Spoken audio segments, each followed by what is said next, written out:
So welcome everyone to this special session, special edition of the October Authors Forum. We call it an Authors Forum because it is meant to be an Authors Forum. It's meant to be a forum where prospective authors or authors come together, and that's the point of what we are sharing. Last September meeting, we talked about developing a system. In case you missed that, you can go to my YouTube, Dr. Michael Koku, and get that particular one. It's already, and this one too will be uploaded. We want to give even people that couldn't make it at the real time, like someone now that want to be a part of it because he lives in India. So that's why we make it. We started recording it. Initially, we don't record nothing. Yeah, so today we'll be looking at leveraging the accountability partnership factor for effective book writing. And this is actually your bridge to turning intention to reality. So, and listen, I always tell people I'm not an expert. I'm still a learner. I'm still learning. And I'm just privileged by grace. And what we're sharing is based on practice. There's no theory on this platform. And one thing that we do on this platform is we hold everyone accountable. We're going to do that. We have what we call the accountability moment before we leave. So we're not just encouraging people to just come and observe what are they doing here. No, we're going to hold you accountable to your next project. Because when we don't account, we don't amount. I remember this is my latest book. It just came out. This is my book number 10, just came out. And on my birthday, September 21. And what I'm sharing with us today, it's what I realized. And I want to tell you how God operates. When we want to start this thing, at the same time, there was a podcast started by the Maxwell leadership called The Book in You. So I just shared that at the Authors Forum yesterday. Please, I want to listen to it. It's so rich.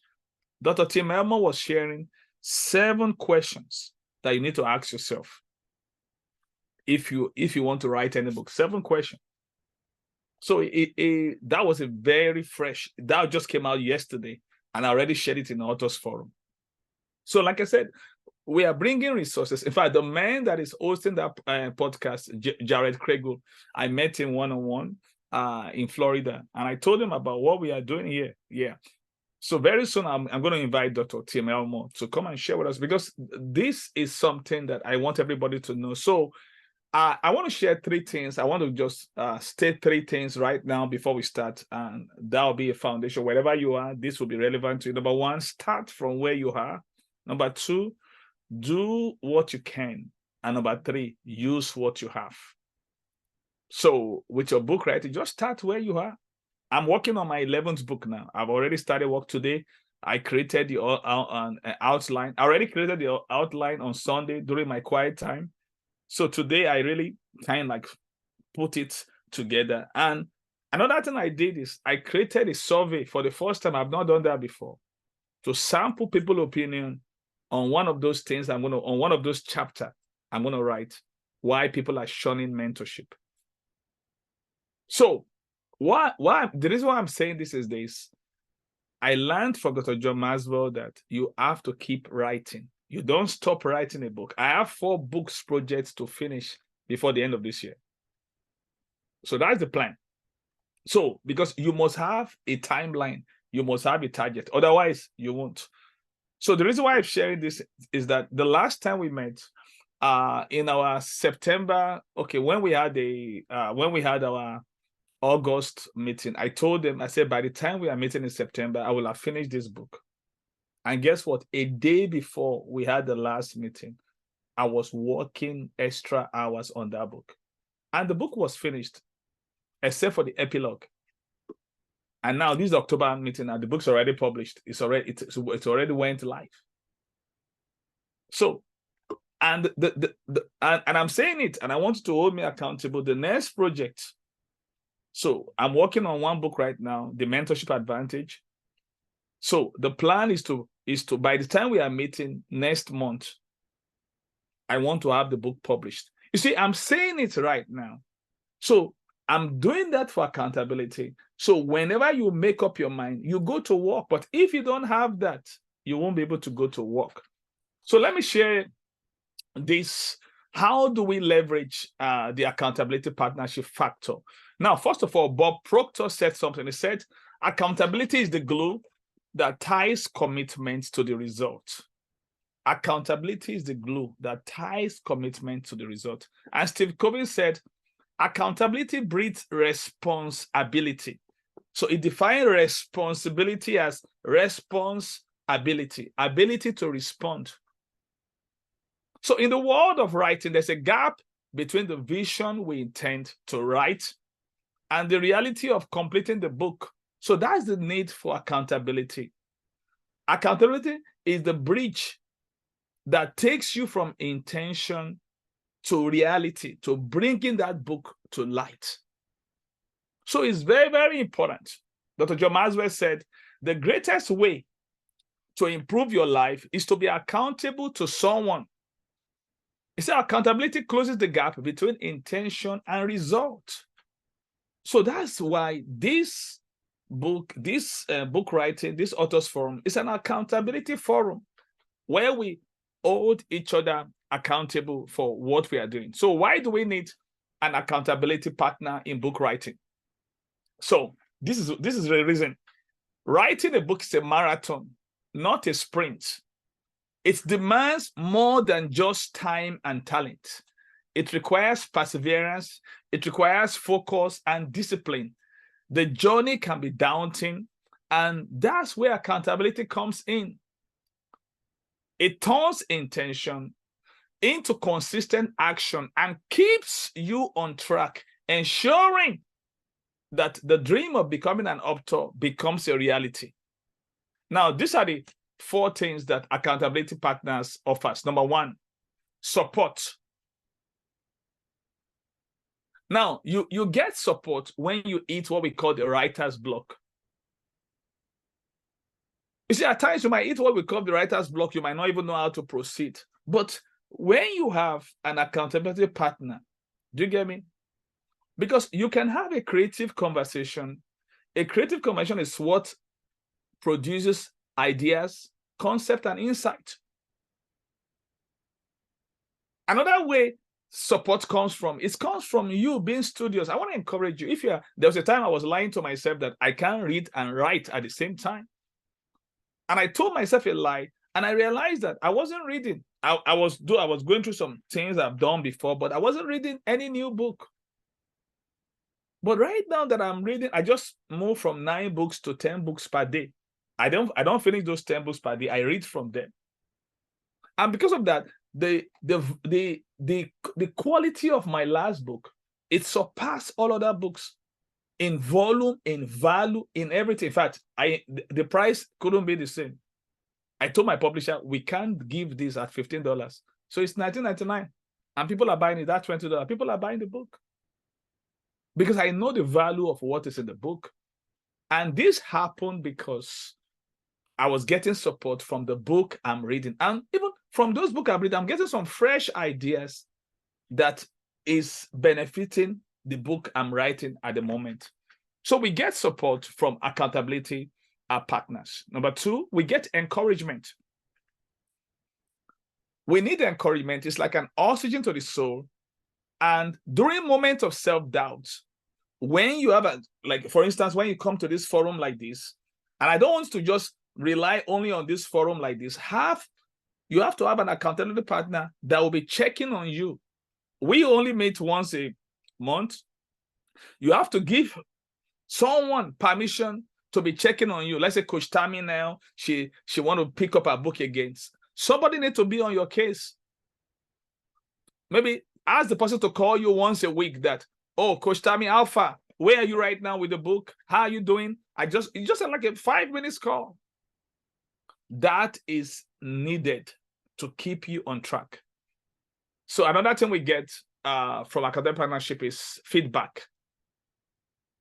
So feedback helps us to refine ideas. At times, you are doing something at the moment, you want to run something through someone, that person can give you a feedback that can help you to refine your ideas. Also, we also get celebration of wins. Maybe the person call you, oh, I just finished chapter 1 now, I just finished chapter 2 now. So you are celebrating both the small wins and the big wins. Now, let me share what we call the peer strategy and how to use the peer strategy, PEER. And so this is powering accountability in book writing. Now, I created that word, peer is what I created based on if you want to succeed in life. And I learned this from a leader. So I turned it into an acronym. If you want to succeed in any venture in life, you need LAMP, LAMP. So L, in-depth learning for that area. So you need to learn enough about that area that you are working on, whatever be the area, whatever be the field or the industry. You need learning, not just learning, in-depth learning. The A is application. So after you are learning, so start putting into application those things you are learning. Start finding a way to apply, because application is what will create your own experience. Then the M factor is mentorship. You need mentorship. That's why I'm still in Maxwell Leadership. I'm part of the mentorship. This morning, I was on call with our coach, Valerie Button, learning from her, sharing how to know who is coachable and who is not coachable. So I renew that mentorship every year. I pay for it. To join that mentorship, I've paid a lump sum. So I'm renewing it every year. I'm also in the executive program. So you have to be in the mentor. You have to be mentored. And I'm also being mentored through the books I read. I'm getting mentorship. So then the next one is the P. So that's why I created this peer. That P stands for peer, P-E-E-R. That peer itself is an acronym. And that peer means positive, enriching, encouraging relationships. So that means people going the same direction with you. Apart from having a mentor, I want to look at it this way. A mentor is someone that is ahead of you. So I consider that as a vertical connection. I consider peer as an horizontal connection. People that you are just on the same level, you are moving together, but you are heading towards the same direction. So to fully leverage the accountability partnership factor, it's crucial to choose the right partner, someone who will hold you accountable, motivate you, and share in your vision. So like I said, I call this the power of peer. So the P is positive. That means choose individuals who bring optimism and encouragement into your writing journey. So it's very important. The kind of people you want to choose as your peer have to be positive and encouraging. Somebody that is full of optimists. The optimists are the people that sees opportunity in every difficulty. So the second thing is the E, enriching.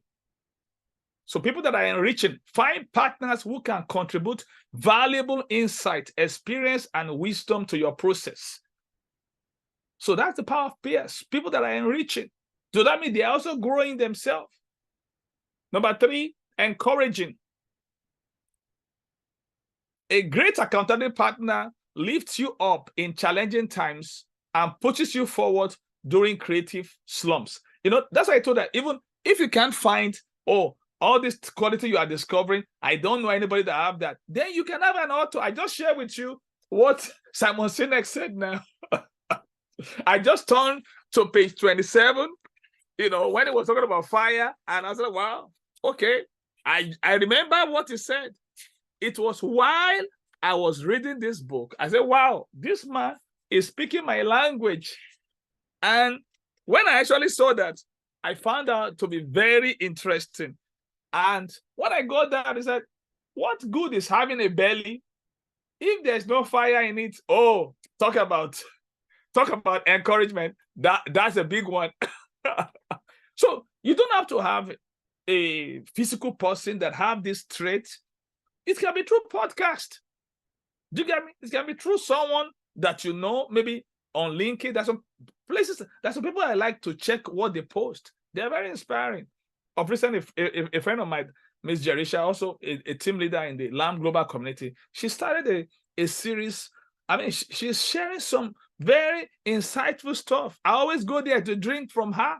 So you have to find people that are posting things that are very encouraging content. Then the next one is relationships. So you need to build partnership founded on mutual respect, trust, and shared commitment to success. So this is the power of peer. So John D. Lime said, accountability separates the wishers in life from the action takers who cares enough about their future to account for their daily actions.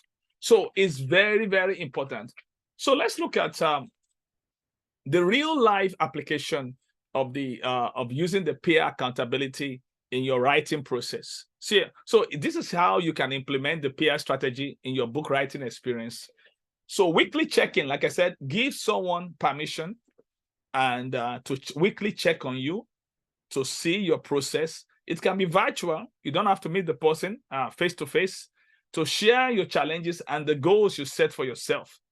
Then chapter review. You can ask the person to review your chapters and all that, but the main thing is there have to be a consistent action. So there must be a peer-to-peer accountability. So you can pair with someone. The person might be on this platform, but that person must be somebody too that is driving, that something is driving him to write a book. So that's why, like I said, we have this platform. So these are the practical tips for leveraging accountability for your book writing success. Number one, you have to define your vision together. So you have to share your vision like we're going to share today. Then you have to set SMART goals that are specific, measurable, achievable, relevant, and time-bound. Then you have to create a writing schedule. So you want to ask yourself, do I want to write every day? Do I want to write every other day? So you have to create a writing schedule for yourself. Then you have to establish consequence and rewards. For instance, I established consequence for myself. I love watching good Christian movie. And I tell myself, if you don't do your work, if you don't do what you're supposed to do, you are not watching any movie. And if I do my work, the real work that I'm supposed to do, maybe I'm able to write my books, do a lot of chapters and all that based on what I'm committed for or that day, I reward myself. I can just watch a 30 minutes good Christian movie, but that is something you have to set. You have to establish that consequence and reward for yourself. Then you have to be honest and transparent. Share your challenges, your victories, your doubt openly. Authenticity strengthens the relationship and ensures that your partner can provide the right support when needed. So you can turn your dream into reality. Don't leave your book, your dream of writing a book. You can actually leave it. So it's very important. So I'm going to take questions now before we move on. And I want to know what stood out to you from what you just had right now. So what stood out for you? I'll start with Coach Podicom. What stood out from you from what you just had right now? Quickly.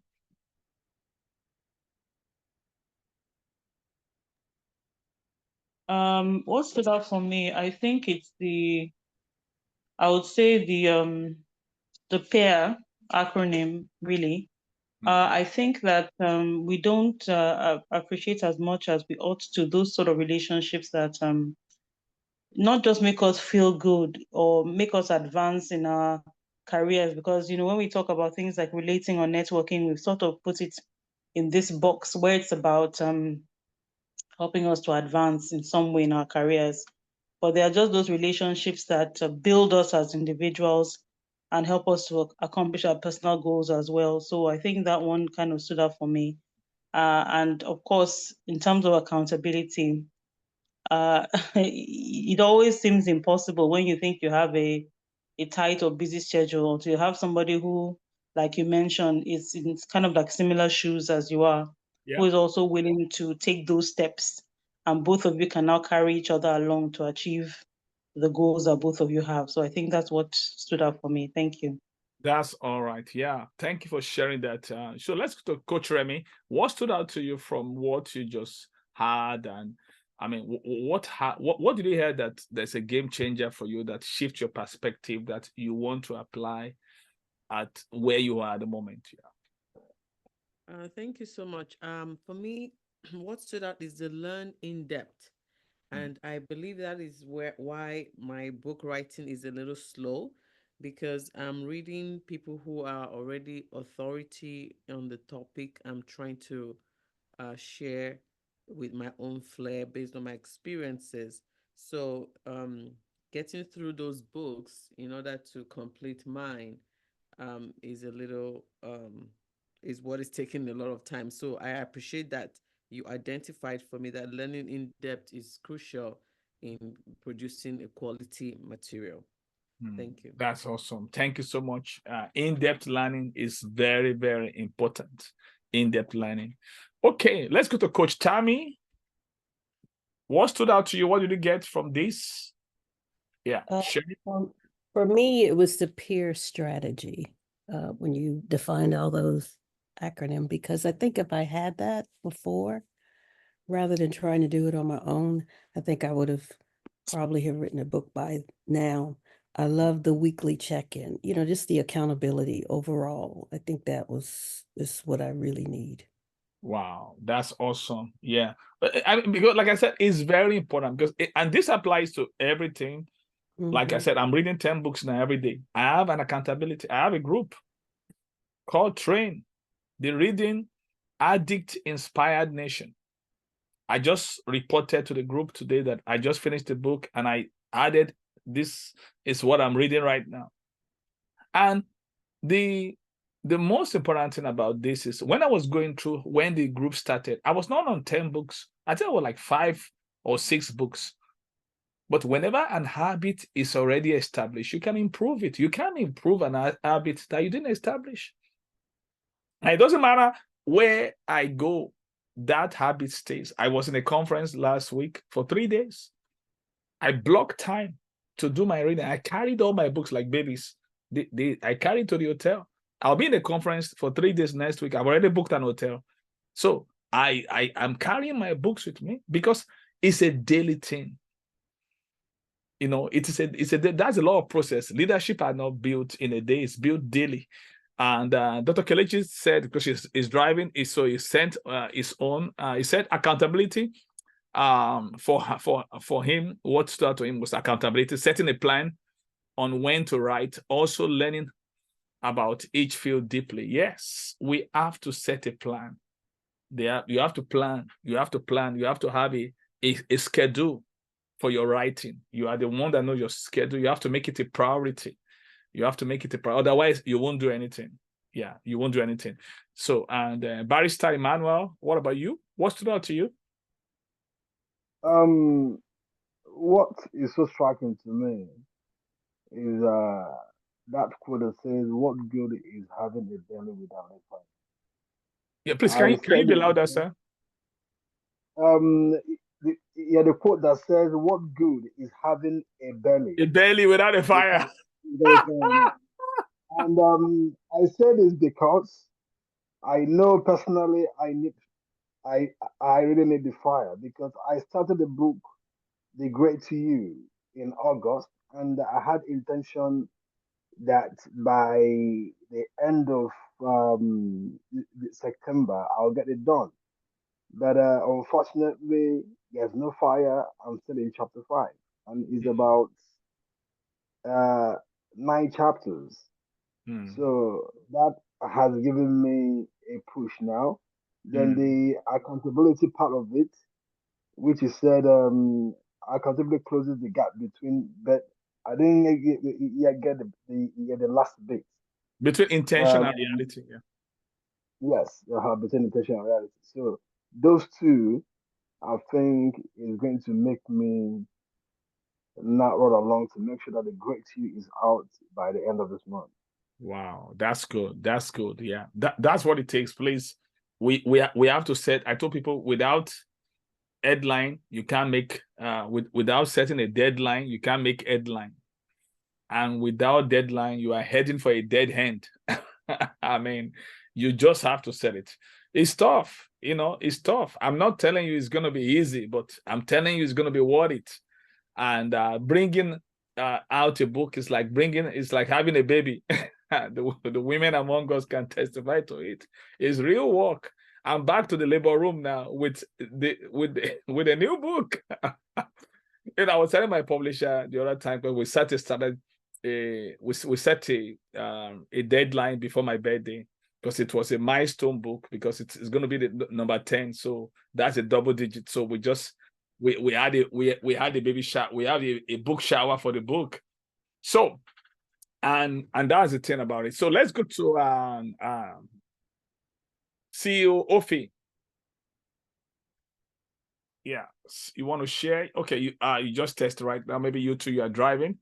And okay, Coach Ofi said, I'm resolving to set a writing plan and submit it to accountability. That's very important. I remember I was in his birthday in New Jersey of recent, and he told them that he's working on a book. And when he said that, and I said, and somebody now nudged me, someone pulled me that I should be on his neck to make sure that he get this book out this year. So I called him. I told him what happened. Because he has made a public declaration, so there's no going back. So I'm going to be on your case, COP. So all said and done, but the main thing I want to encourage everyone is start where you are, do what you can, and also use what you have. Now, from the podcast of today, I just want to add this as an extra. I've already shared that podcast. In case you didn't get, if you're not in the Authors Forum yet, and let me know so that we can add you to the Authors Forum. I shared that podcast yesterday. So part of those 7 questions, I'll just share the first 4 because of the time that we have, because we're about to go into the accountability moment. Now, the 7 questions, and everything is already in the podcast, but I'll just share the first 4 questions to ask yourself if you want to write a book that Dr. Timo recommends. Is this, is the book life-changing? But before that, there's something that he mentioned. He gave a quote from Kelvin Kelly, one of the Harvard Review writers and New York Times writers. And Kelvin Kelly said, separate the process of creating from improving. He said, you can't write and edit well at the same time. If you do, the editor stops the creator. He said, at the start of the book, the creator mind must be released and unleashed from judgment. Now, this is what he's saying. When you are starting a book, there's something called a creator's mind. You are in a creative mode. Don't worry about, you want to get everything perfect. Don't worry about that. Perfection is not your watchword. The main thing you are interested in is the idea. You want to bat that idea. You want to create that idea. So after you're done with that, you've done, no matter the chapters you've finished, yes, you can now go over it. So when you are going over it, that is when you're now working on the improvement before you turn it over to your editors. So that's what Kelvin Kelly is talking about. For instance, now I'm starting a new book now. I'm in a creative mode. So in my own study, like I said, I'm doing 10 books right now every day that I'm reading. I was able to draft I was able to get a handle of the book that I'm about to write. So that outline came up. This book that was just released right now, I think this book is like about 11 chapters or so. Yeah, it's 11 chapters. But the new one I'm working on is 15 chapters. So now, the reason why I'm sharing this is this. With every book that you write, you gain experience, you learn. And what you are learning, you can add it to your new project. That's why I keep on doing new projects. Because for 20 years, I never wrote a book. I got lazy. I don't want to get back into that RUT again, rot.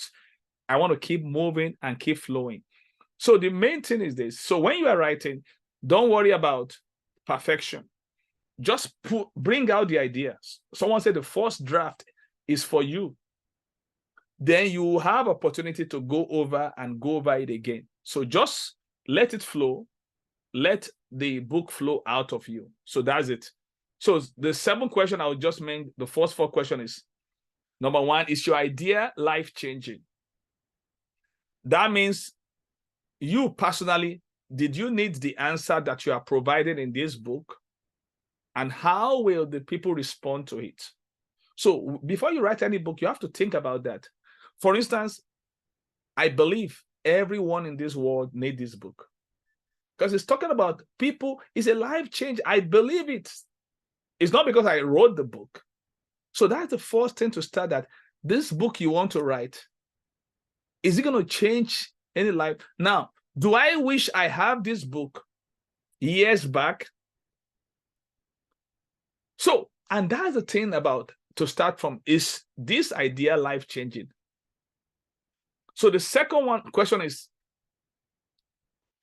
this book distinct from others? So what is it that make this book different from others? I've did research. I've seen a lot of people have written book. Les Brown have written a book on dreams. Some people that talk about dream, and Terry Savelle and all that. But their book is not like my own. It's different. So there's something called blue ocean, and there's something called red ocean. Now, in red ocean, just look at that word, red. So it talks about there's a lot of fight. Maybe there's a lot of bleeding and all that turns a blue ocean into a red ocean. It is talking about competition. So you need to make yourself distinct. John Maxwell said there's a difference between being distinct and being different. He said, if you are different, you can be duplicated. He said, but when you are distinct, no one can duplicate you. So the main thing you want to do is you want to be distinct. For instance, my book I have made myself to be distinct with acronyms. In this book, I shared the acronym on DREAM. DREAMD, the dream factor, the R, resilience factor. Nobody writes book like that. So you have to find what makes you different. So the difference must be in the what or in the how you do your book, so that people will just know that. They will know that with you, that, well, anytime they see your book, they will know you for that uniqueness. That's what we call USP. So you have to create a blue ocean approach. And that's your unique selling proposition. So the third one is it's simple for people to understand. So the place of simplicity is very important, because great communicators, they do the hard work to make something that is complex simple. And that's what I do in my books. I make it so simple. I use acronyms, I break it down and all that. So there must be a place of simplicity, so that even people that are, in high school or middle school, elementary school, they can understand what you are communicating. And the last one I'll share, the fourth one, is, what is your book shelf life? Is your book timely or timeless? A timely book is a book that maybe you are writing it for now. After this year, it's no longer relevant. So, but if it's timeless, whenever anybody pick that book, it's relevant to them. So those are the 4 questions I want. You can get the rest in the podcast that I want you to take home. So, is it life-changing? And is it unique? And is it simple for people to understand? Is it timely or timeless? So I give it an acronym, LUST, like lost. I know lost is not a good word, but I just use that to tie it together. You can repackage it. But the main thing I wanted to say is those 4 questions. And if you watch the podcast, so before we leave today, we're gonna do a roundtable accountability. So this is the time for RTA, roundtable accountability. I've started with myself.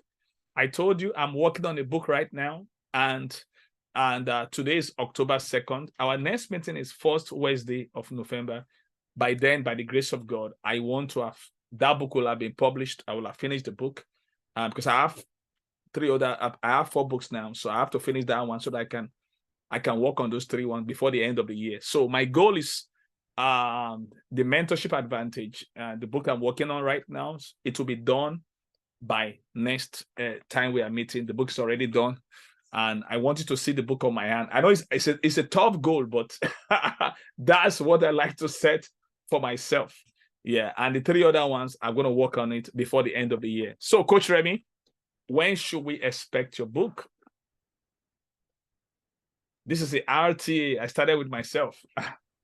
Yeah, thank you so much. It's a hot seat moment now. Thank you so much. Yes, I did share in the last episode because I'm modifying my book. Okay. My initial audience was focusing on only mothers, but as I continue to coach families and their teenagers, I'm seeing we need to amplify the voice and set the dads on fire so that they can be very active in participating. Hence why I'm editing that. Okay. And actually, on a second note, I finished a coaching with a family of 7, and some questions they were asking me helped me see that my book 2, that is still not written, might be better to be the book 1. So because I feel the book 2 is gonna set them on fire in the sense that give them the I can do it Yeah. power, and then they cannot pick up my book 1 and begin phase 1 of implementation. So hence why I would So my when? birthday, March of 2025. Okay. So we should be expecting your now the one you call book 2 is you are turning it to book 1 now. Can you tell us the title, please? Perhaps I will have to do a survey on the Okay, title. okay, for you to come out with a title on it. Okay. Yes. So your goal is March 2025. Is that correct? Yes. Okay. So we got you on the book, March 2025. Okay, Coach Tammy. Okay. It's a hot seat moment now. Yes, it is. Well, I know it's not gonna be by my birthday because it's the 26th of this month. So I'll have to put it. I would say by the first of the year, because I've got to Okay. go back to what I've done and just add or delete. Okay. So I would So say you working on the first week of next year, 2025? correct. Okay. Let's know how we can help you. We already have a system. The last meeting that we had, I invited my publisher to come, and she shares a lot, and she's very easy to work with. And I already recommended people to her. So for one of the person, I attended the in-person book release on September 21. So that book was already well done, well finished. So, and she's good. She won't break the bank. She is a system. So if you want to use her service, she's great at what she does. And Okay. yeah, really, yeah. So that I brought her here the last time. I can share the last stuff that she did for you. She did beautiful. Okay, if you would. Thank you so much. You're welcome. Yeah. So let's go to Coach Podicom. So when should we expect what when is your when? Yeah. Coach Podicom, can you hear me? Yes, I can hear you. We don't spare anybody right here. So my target was also my birthday, which is March 2025 as well. Okay. So the idea was it would either coincide with my birthday or T3 anniversary. Okay. So my birthday is March, T3 anniversary is July. So which one are we So talking about now? We want one date. let's go with my birthday. We'll go with my Okay, good. birthday. March. Okay. Because the Yeah. reason is that if you don't have a fixed date, you keep on shifting the it's I like understand, it's like you are playing the game. You are playing soccer game. You keep on shifting the goalpost. You are not going to score. Okay. Yeah. Thank you for sharing that. Okay. And Coach Ofi, let's know. So when we're talking about when now. One of my mentors said, until you say when, you've said nothing. Yeah. Actually, as we're talking, I actually put down on my notes, December 15th, I must be done writing. That's good. I must be done writing on the 15th of December. No, what about publishing? Publishing. So that's what I don't know how long it takes to publish. But I was really happy when you said that you can get your publisher to. Of course. So I don't know how you long can. it takes. The thing is this: it's you that determines the pace. Once you are ready, do you get me? Okay. Yeah, you can really go. So I can follow up with you, but the main thing is that's why I recommend people to have, because we've done 8 books within 15 months together. Okay. Yeah, she said you trouble me. That's what she told me. I said, yes, this is a good trouble. Because she's someone that can work under pressure and all that, because I like to work with deadline. So I've told her to design the new cover I'm working on now. I followed up with her. You get me? So because she has other projects, so you have to, it's your push. Don't forget, this is your baby. She's just a midwife. So you are the one that determines when the baby comes out. Yeah. Okay. So I'd say a month later, January 15th. Okay. We're gonna put it January 15th. Yeah, I got it. Yeah. Okay. So then we have Dr. Kelechi said to collate a list of my proposed title and decide what book to start before my birthday in November. Okay. So, and we'll be following up on you. Maybe the next this time we'll be following up on Dr. Kelechi about that November goal that you said. So you are still in development phase. Okay, someone just joined us with Samsung SMS9. There's no name to call. I don't know. Please, can you introduce yourself? We're just wrapping up now. Okay. So